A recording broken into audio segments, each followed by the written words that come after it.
예, 1장 확률. 확률은 이 앞부분 정의는 지난 학기에 찍었던 영상을 함께 보면서 이야기하도록 하겠습니다. 자, 한번 보도록 하겠습니다. 시작하겠습니다.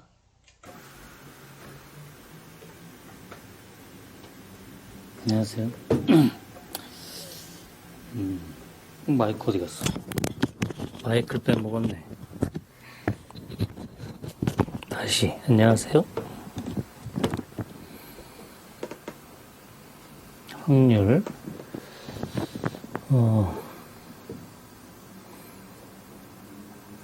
정의부터 근데 용어가 이제 몇 가지를 이제 알아야겠죠. 먼저 용어부터 봅시다. 그 강의 자료집 다 받았죠? 있죠? 많이 쓰는 여기 이제 주의해야 될 게 우리가 일상적으로 쓰는 용어들을 이제 쓰는 경우도 있고 또는 통계에서 쓰는 용어를 쓰는 경우도 있고 그런데 일상적인 용어들도 그 뜻이 좀 다를 수도 있기 때문에 우리가 일상적으로 쓰는 말하고 여기서 통계에서 또는 확률에서 쓰는 말이 용어의 뜻이 뭔지 다시 말해서 정의가 뭔지 좀 명확히 구분해서 알아서 명확히 구분해서 쓸 필요가 있어요. 이제 헷갈리지 않게 예를 들면 요 밑에 지금 보이는 중간 세 번째 보이는 사건 이런 거 물 좀 마실게요.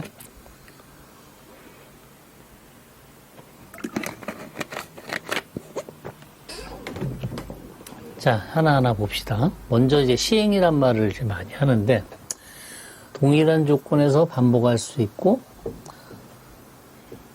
동일한 조건에서 반복, 그 결과가 우연에 의해서 결정되는 그러한 실험이나 관찰을 시행이라고 해요. 그러니까 중요한 조건이 이 두 가지죠.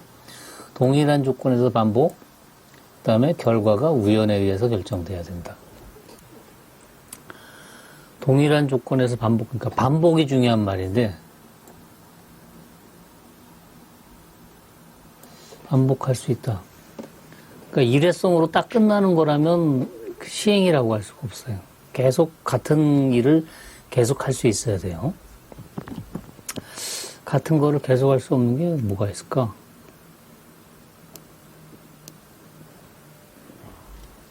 모르겠네. 생각해 보세요. 같은 일을 계속 반복하는 거.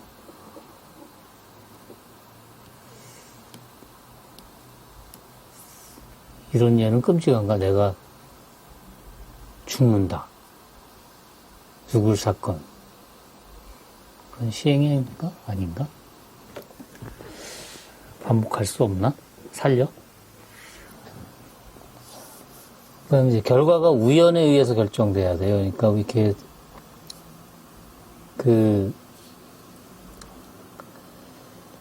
조작돼서는 안 된다는 거죠. 그러니까 인위적인 어떤 조작에 의해서 그 결과가 결정될 수 있어서는 안 된다는 거예요.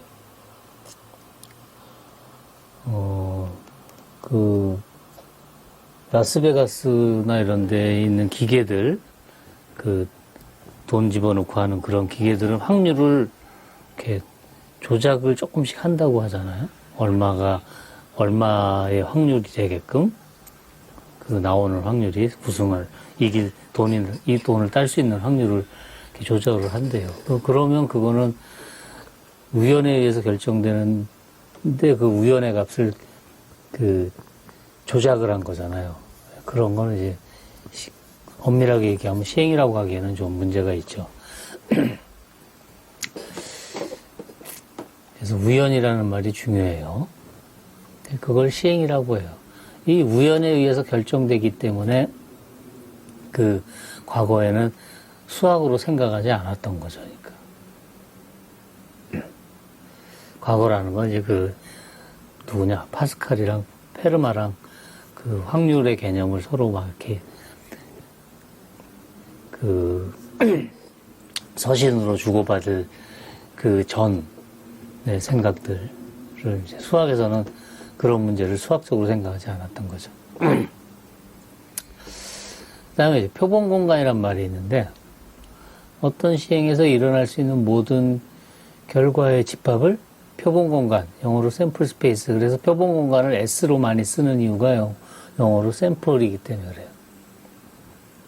그래서 흔히 S 또는 그리스 문자, 대문자로 오메가로 많이 나타내요. 시행에서 일어날 수 있는 모든 결과예요. 시행이고 시행의 결과예요. 그거를 다 모아놓은 걸 표본공간이라고 하고, 그러면 사건은 뭐냐? 표본공간의 부분집합을 사건이라고 불러요.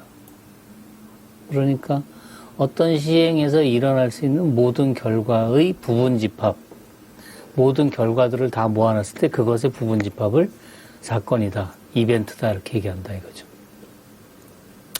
영어로 이벤트. 그러니까 우리가 알고 있던 보통 그냥 사건이 발생했다 라고 할 때 그 사건, 살인사건이 발생했대 그 사건, 그거하고 다른 거죠. 여기서 사건은. 그 다음에 흔히 남녀 간에 이벤트를 해줬다 이러는 거에 그 이벤트랑은 또 다른 거죠. 네. 그래서 사건이란 말, 또는 사상이라고도 해요. 사건 또는 사상.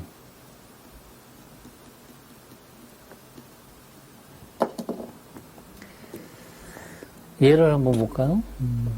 동전을 2번 던져서 나오는 면을 관찰하는 시행에서 동전을 2번 던지는 것, 2번 던져요. 그거는 그 동일한 조건에서 반복할 수 있죠. 그리고 그 동전을 던져서 앞면이 나오냐 뒷면이 나오냐 하는 것은 그 우연에 의해서 결정되지, 내가 아무리 머릿속으로 앞면 나와라 그런 데서 앞면 나오는 건 아니죠. 그래서 그런 거는 이제 시행이죠. 그래서 동전을 2번 던져서 나오는 면을 관찰하는 시행에서 나타날 수 있는 모든 결과는 H는 헤드의 약자예요. 앞면, 머리. 그리고 T는 테일의 약자예요. 꼬리. 그래서 앞뒤, 우리는 앞뒤라고 그러죠. 그 다음에 THTT 이렇게 네 가지 경우가 있어요. 전부 다 가능한 경우가 4가지. 이때 S를 표본 공간이다. S 다 모아놨으니까, 가능한 모든 결과를 다 모아놨으니까 여기서 H는 앞면, T는 뒷면을 뜻한다. 이 시행에서 적어도 한 번은 앞면이 나오는 사건을 A라 그러면 적어도 한 번이니까 뒷면, 적어도 한 번 뒷면이 나오는 사건이니까 T가 포함된 건 다, 그러니까 HT, TH, TT 에서 A라는 집합은, A라는 사건은 이렇게 표시가 되죠. 그 다음에 2번 모두 같은 면이 나오는 사건을 B라 그러면 HHTT. 예, 그렇게 되겠죠. 그래서 여기서 근원 사건이란 말을 하는데, 근원 사건은 뭐냐면, 이제 얼굴은 치워야겠네. 근원 사건은 뭐냐면, 표본 공간의 한 원소로 이루어진 집합, 즉 하나의 결과로 이루어진 사건을 근원 사건이라고 그래요. 그 다음에 공사건은 시행에서 절대로 나올 수 없는 사건을, 그러니까 공집합을 공사건이라고 하는 거예요. 그 다음에 합사건은 A, B의 합사건이다라는 말은 사건 A 또는 사건 B, 적어도 하나, 둘 중에 적어도 하나는 일어나는 사건. 그래서 A 합집합 B로 나타내고, 그 다음 곱사건은 인터섹션, A도 일어나고 B도 일어나는 경우 사건, 그거를 곱사건이라고 해요. 곱이라 그랬기 때문에 이 곱하기로 나타내면 안 되겠죠. 이 곱하기는 우리 집합으로 생각하면 이거잖아요.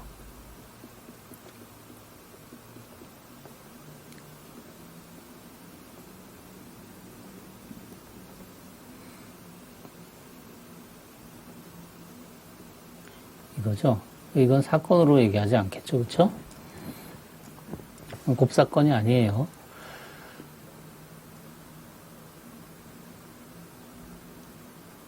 요건 그러니까 곱집합이지만 집합에서 곱집합, 교집합, 그런데 교집합이 곱사건인 거예요. 그 용어 헷갈리지 않게 주의하세요. 그 다음에 이제 배반 사건.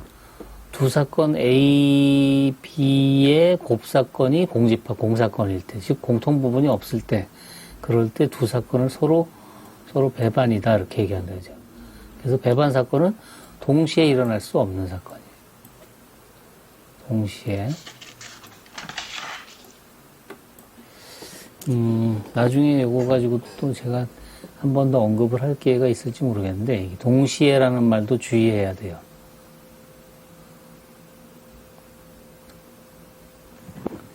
동시에 그러니까 같은 시간에로 반드시 같은 시간에 이런 뜻으로만 해석해서는 안 돼요. 그러니까 이 정의를 항상 머릿속에 두고 있어야 돼요. 공통이 없는 경우를 곱사건이라고 한다. 배반 사건이라고 한다. 그거를 이제 우리는 동시에 일어날 수 없는 사건이라고 얘기한다. 이 동시에라는 말에 너무 헷갈리면 안 돼요. 그리고 나중에 이건 추가로 뭐지 또 얘기할 기회가 있을 겁니다. 그 다음에 여사건. 여사건은 여집합이죠. 그래서 A가 발생하지 않는 사건에서 A 컴플리먼트로 나타내요. 전체 집합에서 A를 뺀 거죠. 예를 봅시다. 표본간 S가 이렇게 될 때 좀 전에 얘하고 같은 거죠. 동전을 두 번 던져서 나오는 면을 나타낸 거예요. HH 앞면 앞면 앞면 뒷면 뒷면 앞면 뒷면 뒷면. 근원 사건은 앞면 앞면이라는 근원 사건, 앞면 뒷면이라는 근원 사건, 뒷면 앞면이라는 근원 사건, 뒷면 뒷면이라는 근원 사건에서 4개의 근원 사건이 있는 거죠. 그리고 A와 B를 앞에서 A는 적어도 한 번 뒷면이 나오는 사건, B는 두 번 던진다 해서 두 번 다 같은 면이 나오는 사건이라고 그랬죠. 그럼 합사건은 얘네 둘을 합치니까 전체가 되네요. HH, HT, TH, TT. 그다음에 곱사건은 공통이어야 돼, 공통. TT, TT. 그래서 공통인 사건. 곱사건이죠. 그 다음에 C를 두 번 다 다른 면이 나오는 사건이라 그러면 C하고 B하고는 공집합이죠. 공통 부분이 없죠. 그래서 B와 C는 서로 배반 사건이에요. 사건 B의 여사건은 B의 컴플리먼트니까 여기서는 C가 바로 사건 B의 여사건이 되네요. 용어들 잘 기억을 해두세요.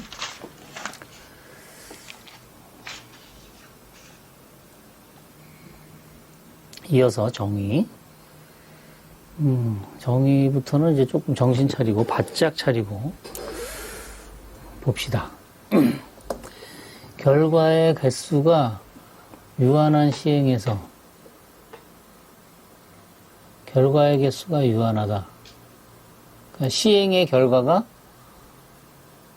나올 수 있는 경우의 결과가 유한인 경우에요. 위에서 가능한 결각의 결과가 모두 동일한 가능성을 갖는다고 가정하는 그런 모델, 그런 경우를 뭐라고 부르냐면 등확률 모델이다 이렇게 얘기를 해요. 등확률 모델. 그러니까 동전을 던졌을 때 나오는 경우는 앞면 또는 뒷면이죠. 그러면 등확률 모델이란 말은 앞면이 나오는 경우가 2분의 1, 뒷면이 나오는 경우가 2분의 1 이렇게 돼야 된다. 같아야 된다 이거죠. 모든 근원 사건의 확률이 다 같아야 돼요. 그러면 모든 근원 사건의 확률이 다른 거가 뭐가 있을까요?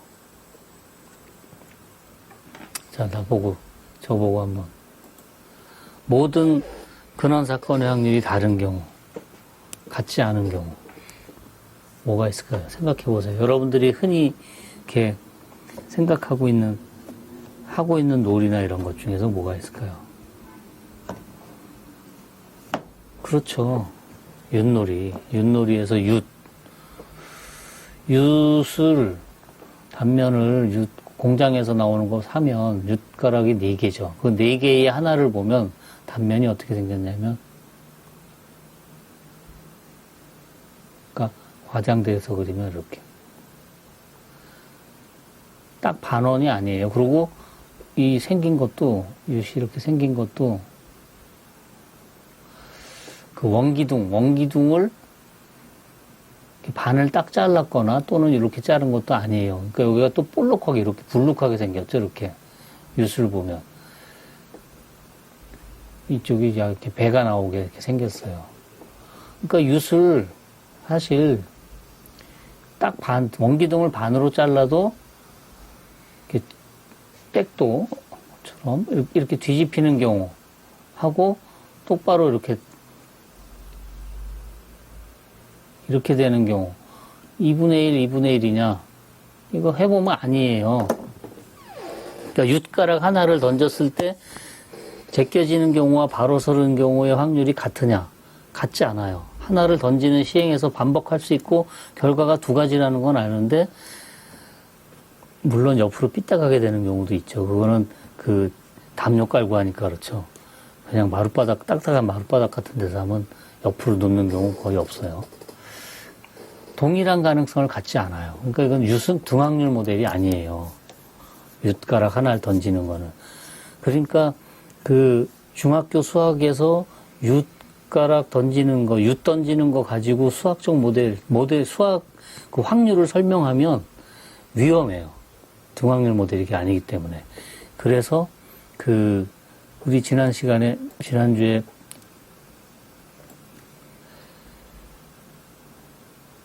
교육과정 봤잖아요.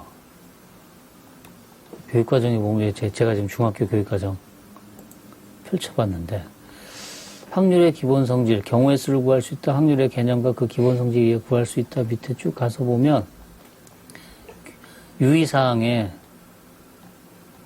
뭐가 있냐면 경우의 수의 비율로 확률을 다룰 때, 그러니까 확률을 다룰 때는 각 경우가 발생할 가능성이 동등하다는 가정, 그러니까 등확률 모델을 가정해야 된다 이 말이에요.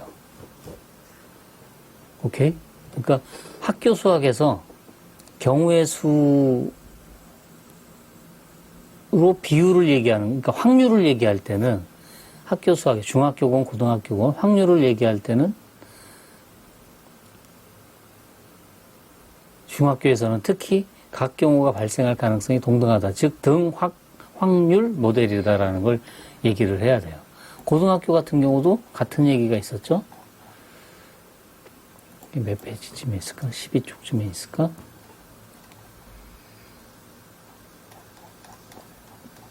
예. 이게 고등학교 확률과 통계예요. 고등학교 확률과 통계에서 보면 통계적 확률, 수학적 확률 얘기한다 그랬어요. 수학적 확률을 우리 조금 밑에서 정의할 건데 거기서 여기 보면 수학적 확률을 다룰 때 여기 수학적 확률을 다룰 때 근원 사건이 발생할 가능성이 동등하다는 것을 가정한다는 점에 유의해야 한다. 이거 바로 등 확률 모델을 가정한다는 거죠. 수학적 확률은 등 확률 모델을 가정하는 거예요, 항상. 주의해야 돼요. 그러니까 등 확률이 아닌데 수학적 확률을 얘기하면 틀릴 거라 이거죠. 잘못될 거라는 거죠. 그렇죠? 자,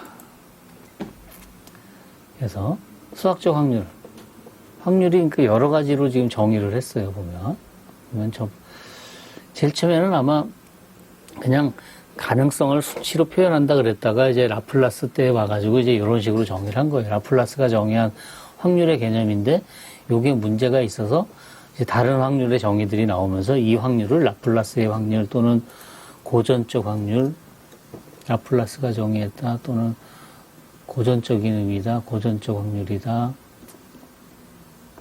밑에 써 있네요. 예, 참. 라플라스 확률. 밑에 써 있으니까 지워. 밑에 어디 써 있어요? 밑에 붉은 글씨로 해놨죠, 여기.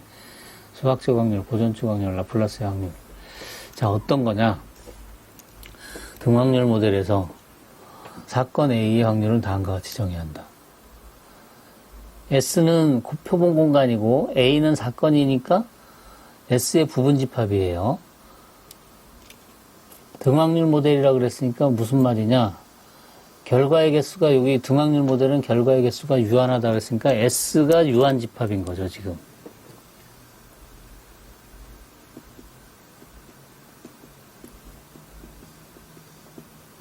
표본 공간이 유한집합이에요. 표본 공간에 근원 사건의 개수가 유한해요. 제가 지금 중요한 말들을 표현하고 있어요. 표본 공간에 근원 사건의 개수가 유한해요. 유한집합의 뜻이 그거죠. 그것의 부분집합이니까 사건 A의 경우의 수, 사건 A도 유한집합이고 그 사건 A를 이루는 근원 사건의 개수도 유한하겠죠. 그럴 때 표본 공간의 원소의 개수분의 사건 A를 이루는 집합, 그 A의 원소의 개수, NS분의 NA로 확률 PA를 정해야 한다 이거죠. 수학적 확률을. 오케이? 자, 그러면 예를 한번 볼까요? 앞에서 했던 예를 계속 이어서 동전을 2번 던져서 적어도 한 번은 뒷면이 나올 확률.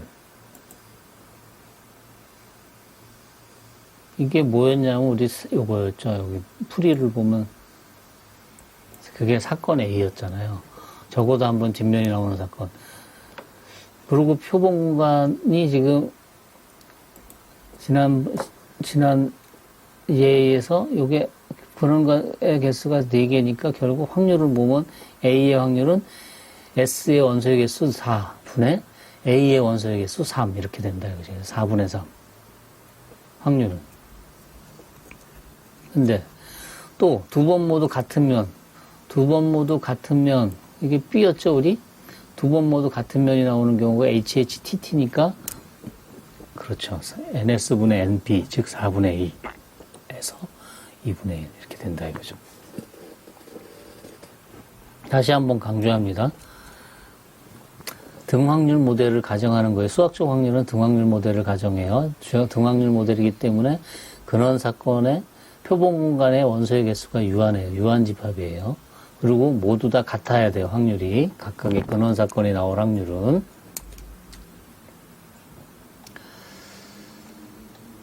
그래서 이 수학적 확률은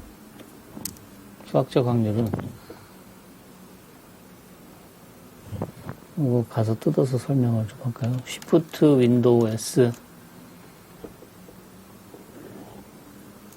윈도우 S 요거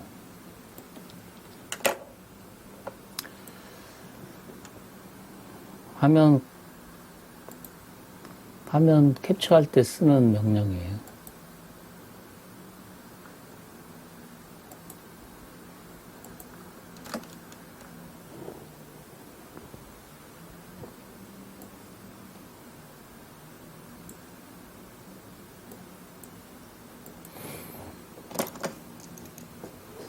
수학적 확률의 성질이에요.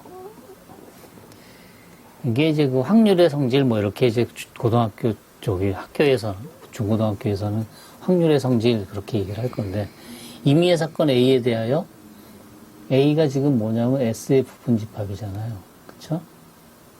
그러니까 NA의 원소의 개수랑 NS의 원소의 개수를 비교하면 이렇게 되겠죠?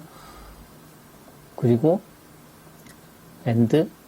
NA의 원소의 개수는 제일 작을 때가 0개, 제일 많을 때가 NS개 이렇게 되겠죠. 그렇죠? 따라서 A의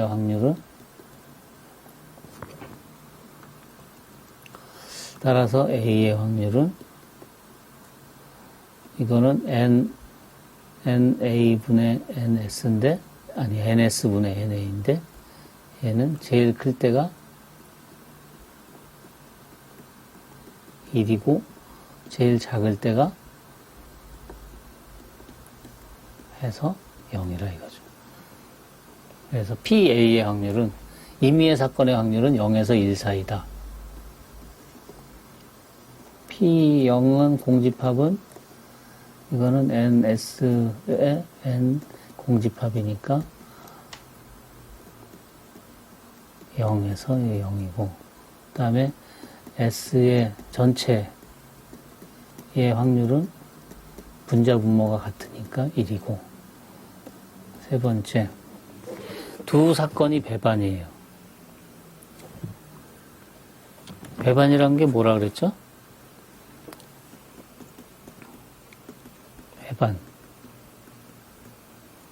배반이라는 말이 뭐냐면 A 인터섹션 B가 공집합이다 이 말이죠. 즉 N A 인터섹션 B가 0이죠.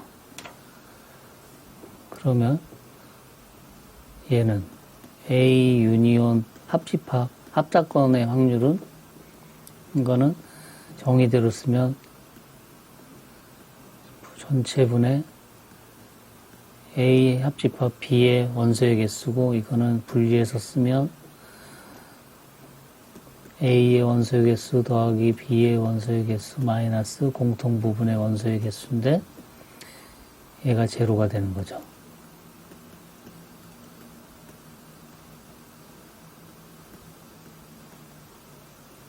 이게 제로가 되니까 그래서 분리하면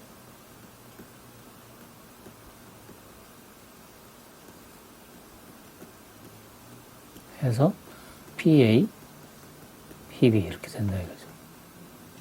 그래서 배반 사건이면 두 사건이 배반이면 A 합사건의 확률은 각각의 확률을 더한 것과 같다 이거죠. 배반이 아닌 거는 이제 고등학교 때 이제 얘기를 하겠죠. 그래서 여기까지 요거를 그냥 덧셈 법칙이라고 그렇게 얘기하는 경우도 있어요. 근데 여기 이제 배반이 아닌 경우도 덧셈 법칙이라고 얘기하니까 그 구별해서 합시다.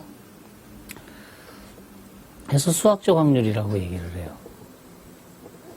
제가 이제 질문을 하나 또 합시다.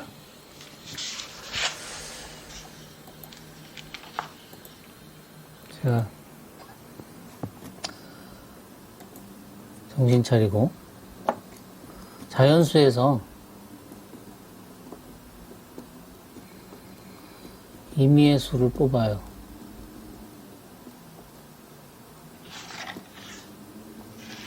선택해. 임의의 수, 뭐, 예를 들어, A라 합시다. 임의의 수 A를 선택해요. 오케이? A가 3의 배수일 확률은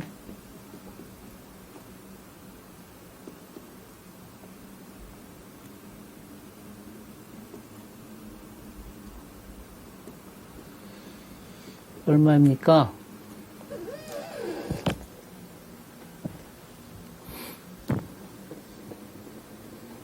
얼마? 빨리 얘기해. 예, 마음속에서 지금 이렇게 딱 얘기하고 있죠. 3분의 1. 3분의 1. 답은 3분의 1 같아. 설명을 해보세요. 설명. 왜 3분의 1이? 왜 3분의 1이야?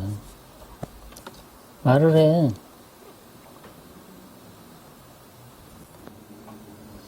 이게 왜 3분의 1일까?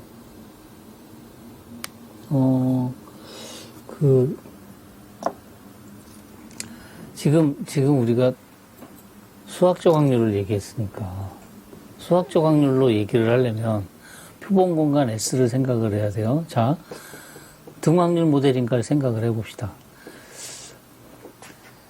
모든 수가 뽑힐 확률이 다 같아요? 일정해요? 일정한 것 같은데 얼마인지 모르겠죠. 자연수에서 임의의 수 하나를 택할 때 그 한 개가 뽑힐 확률이 얼마인지는 모르죠. 그쵸? 왜 몰라요? 자연수의 집합이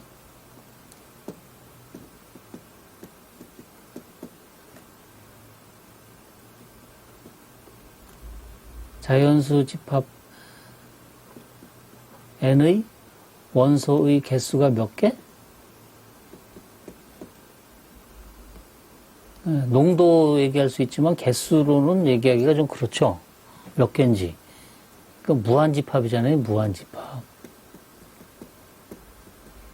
그러니까 등확률 모델 얘기할 땐 유한집합이라는 얘기를 했는데 이건 무한집합이란 말이에요.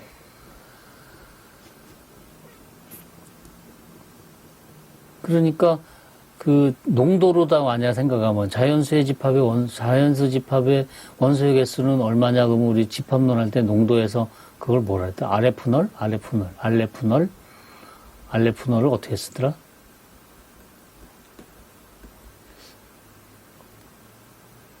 이렇게 쓰나요? 그 자연수 집합의 원소의 개수.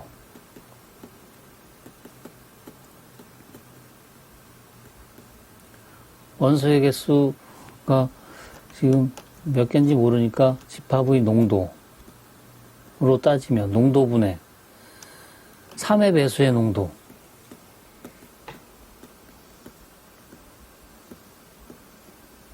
이거 같죠, 근데 사실은. 왜냐하면 자연수의 집합을 3의 배수의 집합으로 1대1 대응을 다 시킬 수 있잖아요. 그러니까 이렇게 얘기하면 이거로 얘기한다면 이건 1이라고 얘기할 수 있겠죠. 이런 말 성립하는지도 모르겠지만. 그러니까 3분의 1일 것 같은데 설명할 수가. 고민스럽죠? 예. 수학적 확률은 이런 한계가 있어요. 수학적 확률로다가 확률을 설명하려고 했더니 설명 못하는 경우들이 이제 막 생기는 거예요. 여러분들 고등학교 때 또 이런 것도 해봤죠?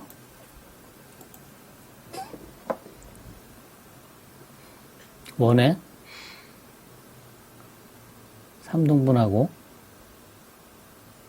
3등분이니까 120도겠죠? 이걸 회전시킨 다음에 임의로 다트 핀을 탁 던져서 딱 꽂혔을 때 여기에 맞을 확률.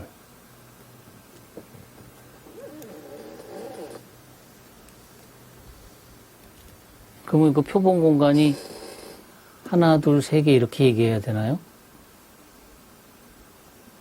아니면 여기에 딱 꽂히는 요 넓이로 얘기해야 되나요? 이거 뭘로 얘기해야 될지, 넓이로 얘기하면 만약에 이 넓이로 얘기한다 그러면 요 원의 점의 개수 분의 여기에 있는 점의 개수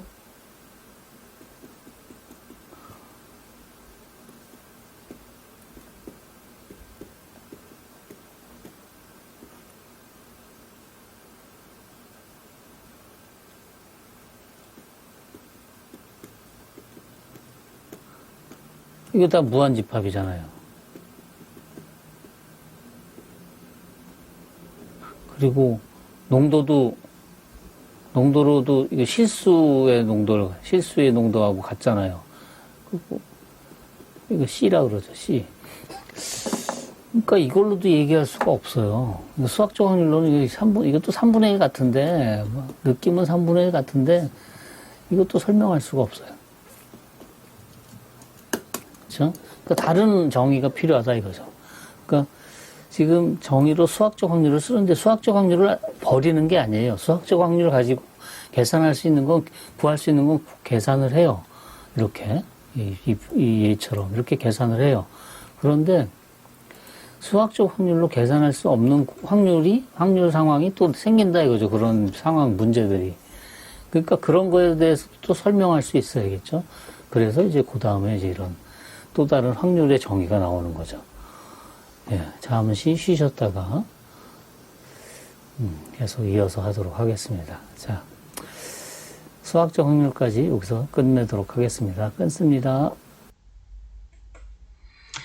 예, 다음 시간에 통계적 확률 계속 이어서 또 보도록 합시다. 다음 시간도 영상을 다시 보면서 이렇게 하는 걸로 하겠습니다. 자, 마치겠습니다. 끝.